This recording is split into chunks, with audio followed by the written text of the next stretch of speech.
Thanks for joining us, guys. We appreciate you tuning in, and we've had an exciting round of 8 so far. The semifinals have been equally just as good. TaeJa demonstrating some very nice maneuvers and strategies, but I have to agree. You mentioned it too. Watch out for those TSL Zergs, and Shine showing it. He's looking really good. Yeah, and look, TaeJa's asking who's in the final. He's like not even sure himself if he's gonna get there, but he wants to know. And the TSL Zergs, man.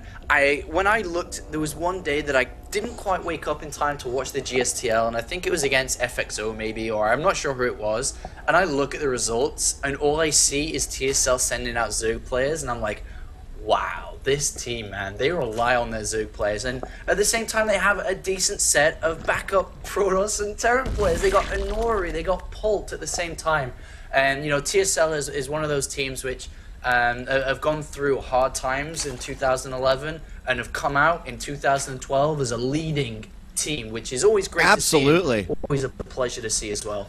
Yeah, I mean, I've been a big fan of Symbol for a while, and just seeing his success as of late, you have to imagine that when you have those very powerful races on specific teams, it almost is like an anime power-up to those other, team members. You get the chance to practice with them. You get the chance to really study them inside and out. You get their insight as well. And, that can be just as important as the practice that you're doing for oneself. How many guys, Apollo, actually get themselves into these habits of practicing one specific way, but having these other great players who are capable of winning championships, having them be able to say, well, hey, I noticed you're doing this, come up with new ways of doing it, or just having to deal with it, not to mention the ZVZ practice that they must get. Like, let's not even go there, but it's really quite intriguing that they do have such a powerful Zerg force, and Shine's really been impressing me.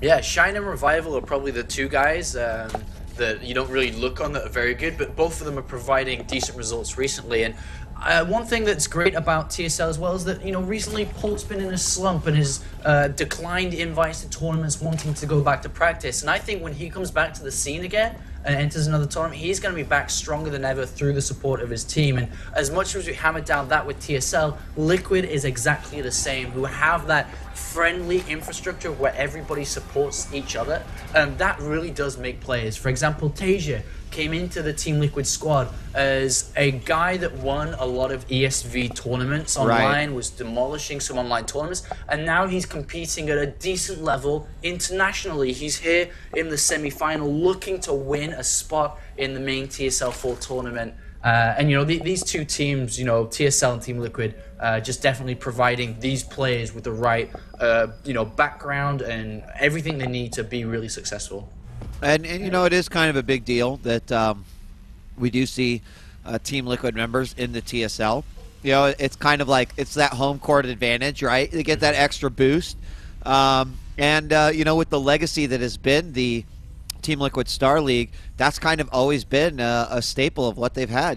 Think about Tyler, sort of his run as well, and where that put him. Like, it means a lot. But anyway, we have some Zerglings out on the map now for a third command center for TaeJa going down here on Antigua. And that probably means that we could be going into definitely a more macro-oriented game. I mean, on Antigua, this becomes a really interesting map when you consider that the middle and all the fights that actually take place here. But in TVZ, one of the interesting things that happens is a lot of times it's easier for that Terran to get up that base just north of the Xel'Naga Tower in this case. If they hold on to this, they assault that base of the Zerg, forcing the Zerg to expand further and further away from themselves, and that, of course, just opening up the opportunity for the Terran to drop a little bit more. So I'm just going to go out on a limb and say, this definitely feel like a map that should be something that TaeJa is going to be very comfortable with. But Shine has impressed me throughout this competition,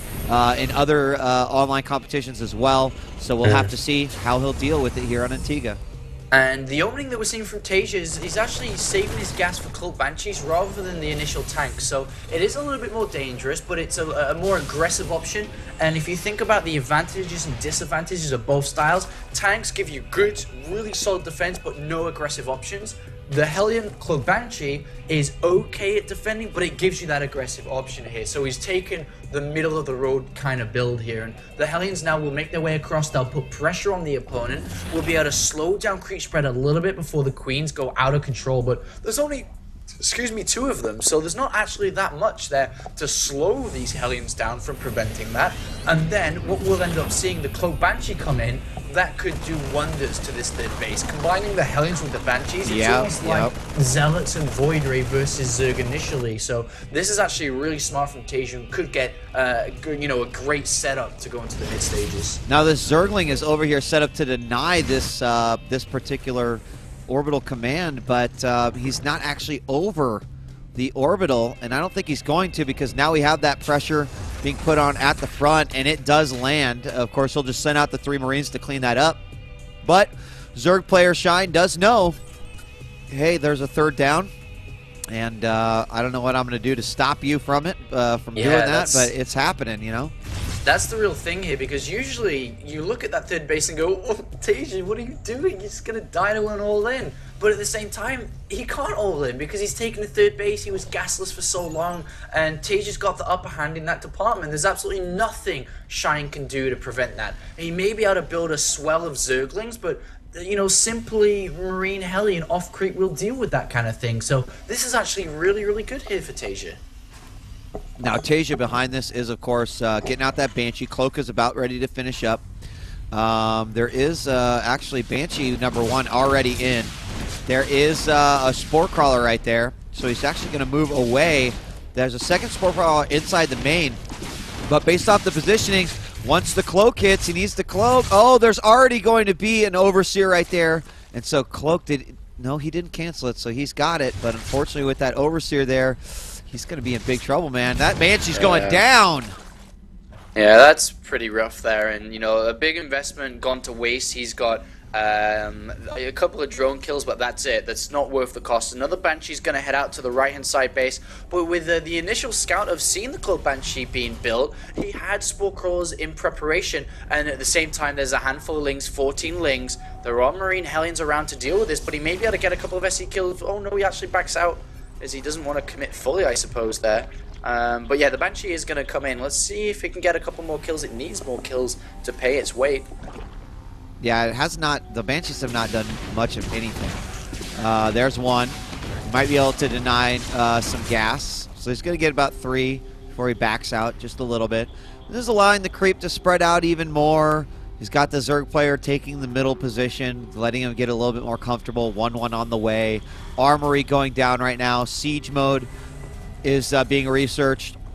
And based off the composition that TaeJa is going for, it doesn't need to take those 5th and 6th gas quite yet. But just having that third base, I imagine, is making him feel very, very comfortable. As we have these Queens moving forward, Apollo, and they're going to spend a lot of work, a lot of time getting this creep spread. So eventually, I kind of expect to see some active clearing come out from TaeJa. It's going to be very important. It's one of the ways that Gumiho actually dealt with his opponent, dealt with Shine in the one of the previous round of 8 matchups. Yeah, it's really important to do that, otherwise it becomes very difficult. You waste up to 10 scans moving across the map, but right now we are going to see Mutalisk come into play. It was scouted by the Banshee, so there are turrets in place already and units spread around, so the Mutalisk may do the same amount of damage as the Banshees did, basically nothing, so has to be very careful. Almost, Blues is almost won already, and that's a big investment here, and I may not actually pay off at all. I mean, at all, like 0 SCV kills.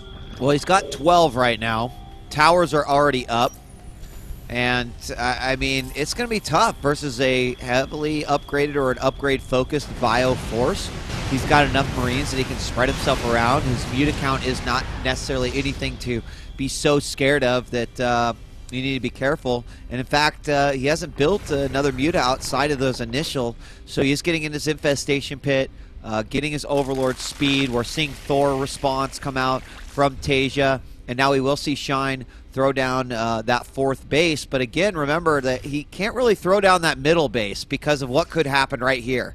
As TaeJa moves forward, as he starts to take control of the center of the map, Lings are moving forward with the Mutas, but he needs some Infestors. There are some Banelings there.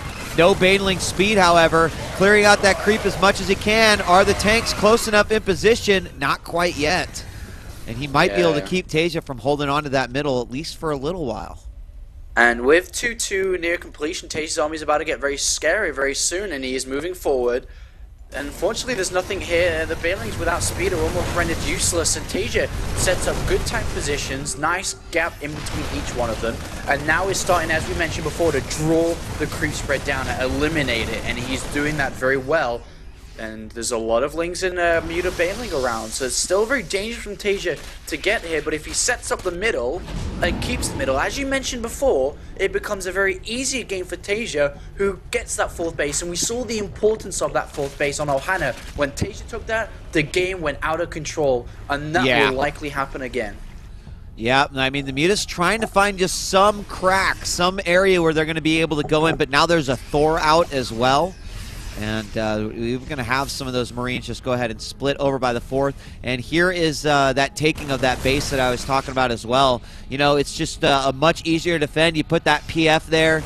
It's so hard for the Zerg to actually take down. Now, Zerg looking like they want to go in for yet another attack. Know that he's received that or gotten rid of that creep there at the top. And that potentially he will be taking that base, which... It's always, you know, it's just always, like, scary. I mean, he's going to have to go in for attack. He's got a ton of Banelings, a lot of Infestors, and TaeJa's just trying to take control here at the front, actually panning himself around all over the place.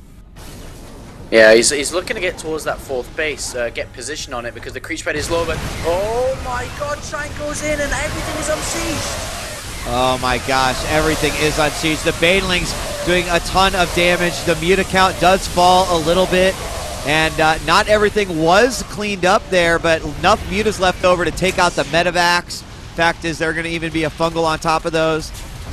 He's going to be able to take that out. It stops the Planetary from morphing, and that was, you know, really exactly what he needed to do. Prevent that base from getting up. However, here are some Marines making their way over to this base. There's just a Queen and a Spine there to stop it. He does kill the Queen. He's going to go after the Spine as well. Some Zerglings come out, but he should be able to stop this. Oh, he doesn't even get the Spine there. Yeah, this is great engagement. Yeah, I mean, what a solid engagement, and that really does level up the game a little bit here, and TaeJa's about to lose. That Planetary Fortress has to lift up, unfortunately, and that really does slow the momentum down for TaeJa, who is about to add on a second starport to get another reactor in case of Vikings, was about to add on another factory so he can increase the tank production, but surely he won't be able to afford all this soon, and Shine has so many links, does not want to engage yet. He's in the middle of actually transforming all his units to Broodlord, so he does not want to lose in case of dealing with a counterattack. And he does get this Ling out, so they can try to establish the space again. Going to get that P up as quickly as he possibly can. Looks like another small drop up here. Oh, Cloak Banshee actually doing a ton of damage inside that third. Here comes the Overseer. The Mutas are there, but he did get quite a few kills. Didn't really get a full count before he was killed.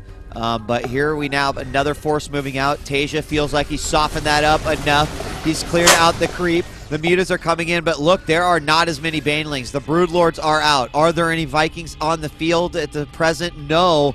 But if he takes this base out some way, nah, it's not going to happen. But he should be safe. Definitely something Shine needed to hold on to. So now he needs to know these Broodlords are out. Start that Viking production. There it is, 4 on the way. And 3-3 upgrades about to hit for the Zerg. Yeah, he may, I mean, I think TaeJa's going to have to use some delaying tactics right now because Shine's army is too strong. I mean, there's only 4 Vikings with 4 on the way. Unsieges immediately, but that is going to allow Shine to go in once again. And the Marines are clumped up. The Infestors are wanting to grab the fungal. Oh my gosh. The Banelings don't get a full hit, but it doesn't even matter. Those Marines are so low. The Broodlings are going to do a ton of damage, and why he is actually not committing to that, he might lose a Broodlord or 2. There he finally goes in for committing, and he cleans up what he can. Now, the base remains alive. There is not a whole lot of anti-air. There's a few Corruptors in here, and the Mutas, of course. But landing a fungal, equalizing things would be a big deal. However, now we have the Broodlords assaulting, and look at this. The Zerg pretty much turning the table, a lot in part due to the timing of how this whole game is sort of played out. And there's, 8 Marines down at the bottom that pick off that 4th base hat-trick, which is so big. Oh, and now wow. the Viking count is starting to get to a number where it's more difficult for Shine to replenish. He's low on money. Look at the bank. And he just doesn't have the army necessary. A Broodlord get picked out the sky by a handful of 3-3 Marines. And Shine is pissed, man. He's chasing that army. He is chasing it back. But he doesn't quite have enough links and bailings to deal with TaeJa, who, like you said, has that 4th base up, and with that 4th base up comes mules, and that equals big army. And now we're going to be fighting over who's going to get to keep this 4th base up, but it's going to be far more important here for Shine, quite simply because he lost that 3rd base and all of the, he's long distance mining from it out of quite a bit here. Could be transferring a lot to that center, but it's scary if your opponent gets up there, they siege up. They've got the Vikings, you get vision, boom, you completely shut it down. So Shine's been doing a fantastic job of keeping it alive there and keeping control of that center. But Shine's also not letting his Corruptor count go any lower than it did before. So he's trying to keep something to deal with these Vikings. However, the anti-air for TaeJa just kind of absolutely out of control. The Infestors are going to be oh so important here. And here he goes. He goes. Oh, nice fungal on top of those Vikings. The Corruptors are going to be able to clean them up, and that means that it may be hunting season on Marines and Marauders. Actually, the Corruptors pull back just a little bit. They're going back in yet again. There's no Banelings here, though.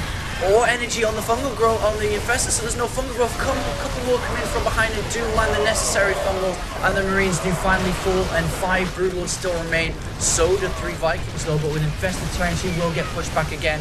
And this is such a crazy, aggressive game by both sides, fighting without gloves at the moment, as once again the Lings swarm in, and now the tanks are going to get picked off, and or are we going to see Shine take the high ground, take away the 4th base from Terran?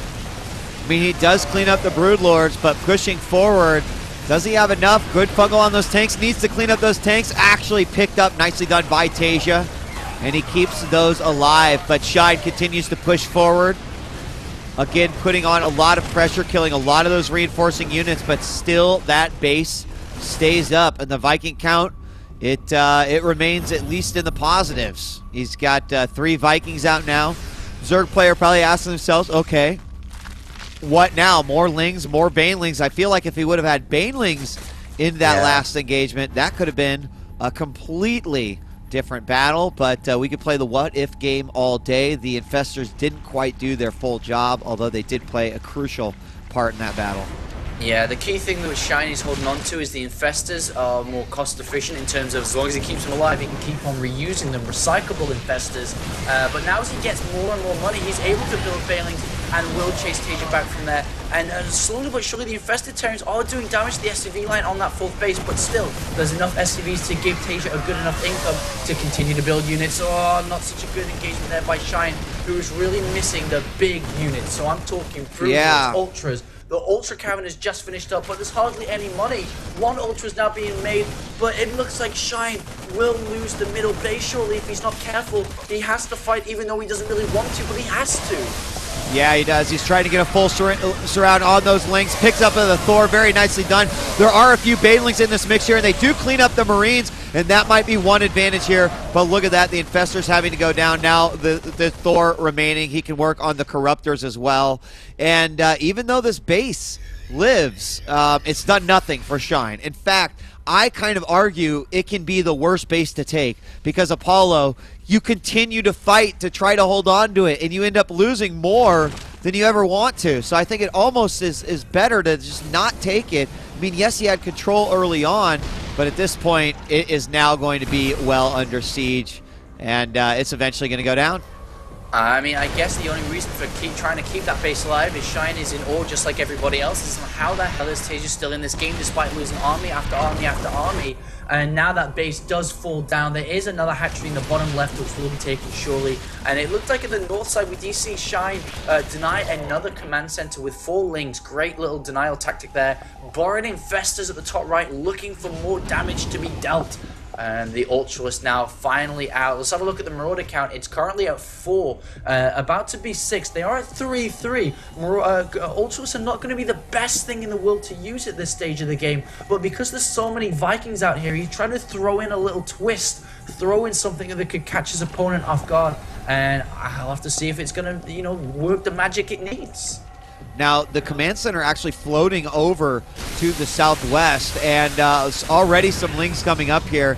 This is quite interesting because he's going to have to fly all the way back. That was a lot of mining time lost here on a third base. Look at the natural. Only a few minerals there remaining. 35, 70 over at the third.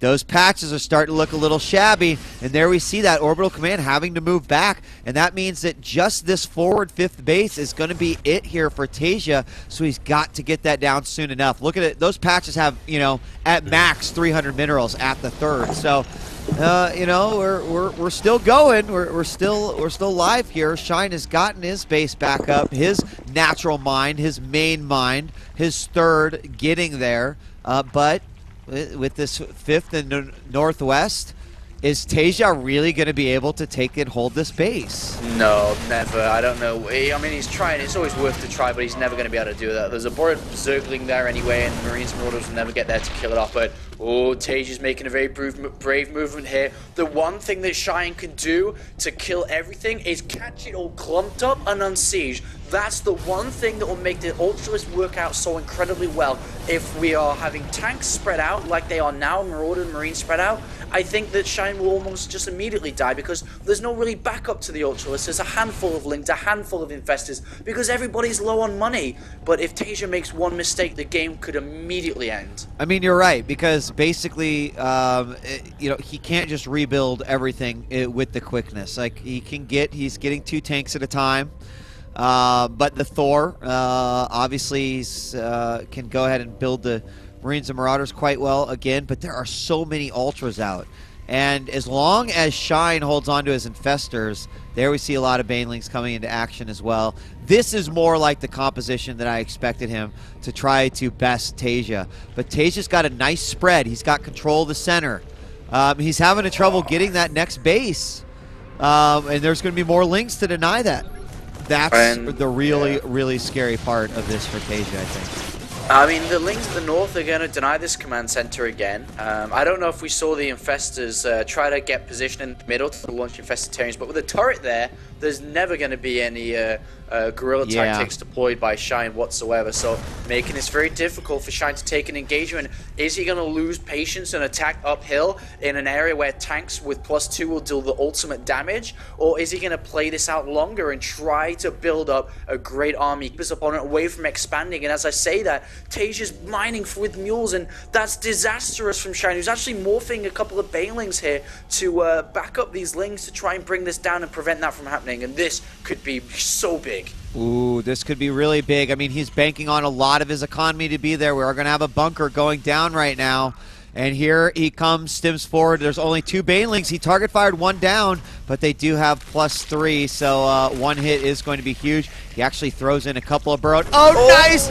Oh, he gets a scan, but takes out a few. Will the reinforcements be able to help? Yes, he cancels all the Banelings. But look at this. Knowing that he's going to be in trouble economically, he's sending everything there.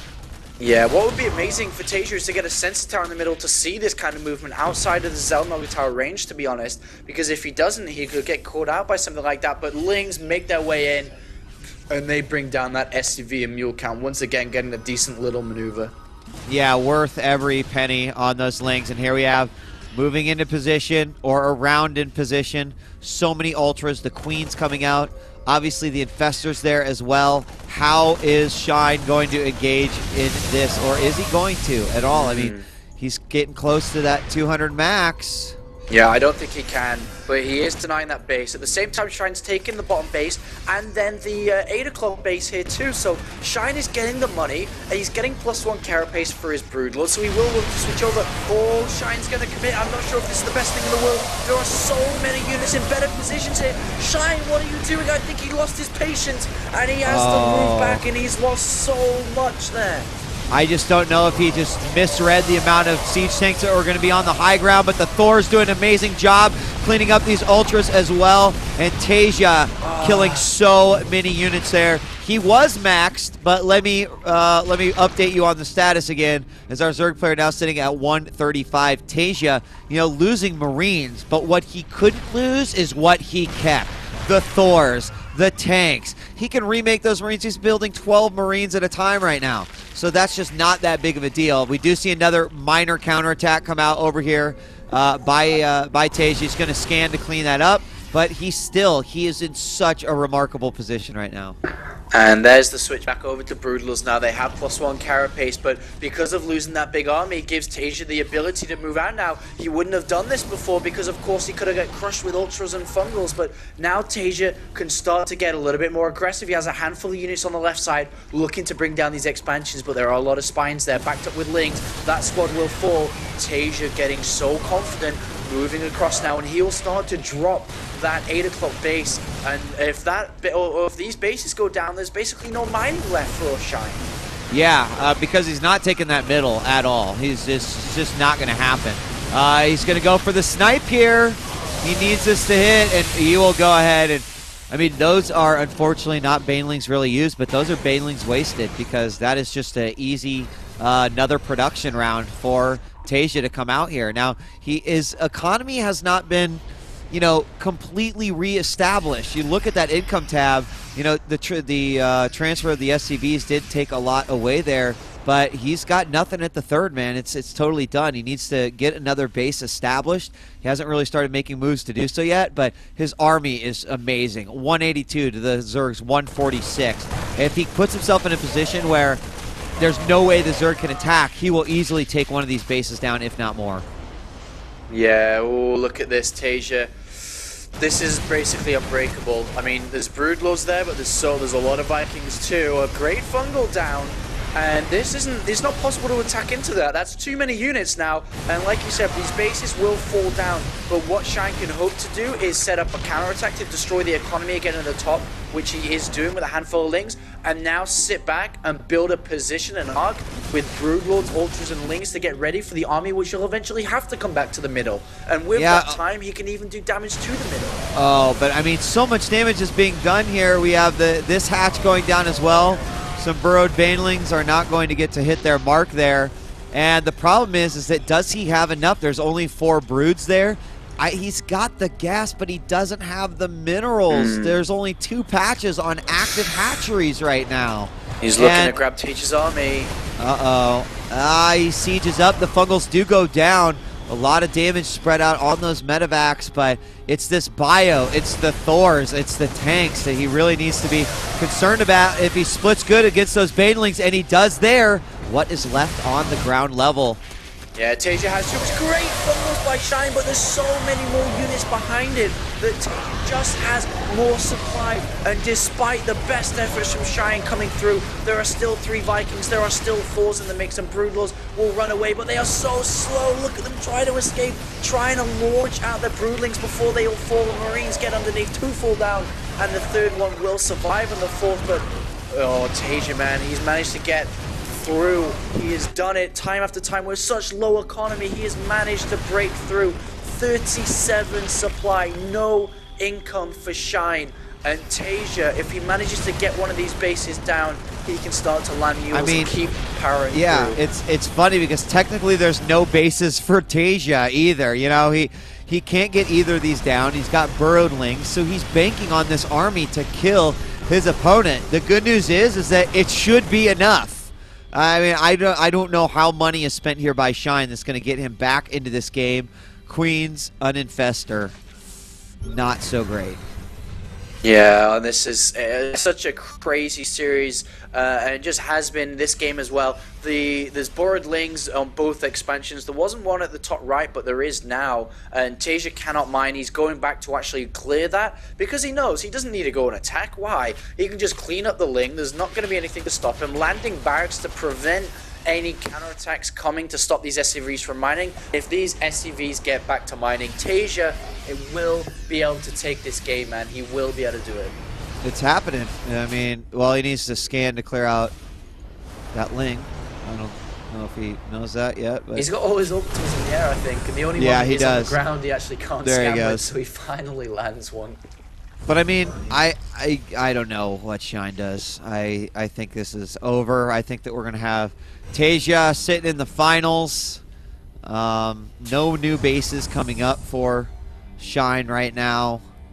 Yeah, there's 2 Infestors and a bunch of Queens. There's no other units, and TaeJa has done it. Just relentless resilience to stay in both games, Game 1 and Game 2, and he is about to draw it up. We will see Game 3, DJ. We will see another epic game between these 2 guys. TaeJa is now marching forward. Probably each Marine is singing, have their own personal flags from their countries as they march forward. And this is going to be the end here for Shine. It is. The Queen's going to try to hold on, but no amount of transfused micro is going to save this. As here comes the death squad of TaeJa. Everything stutter stepping its way to victory. And that is going to be it. We're just waiting for the GG at this point. Coming up next after our break, we are going to have the PvP to end all PvPs. Liquid Hero taking on Genius. Oh yeah, that'll be a tasty morsel of StarCraft coming up here next for the TSL4 qualifiers.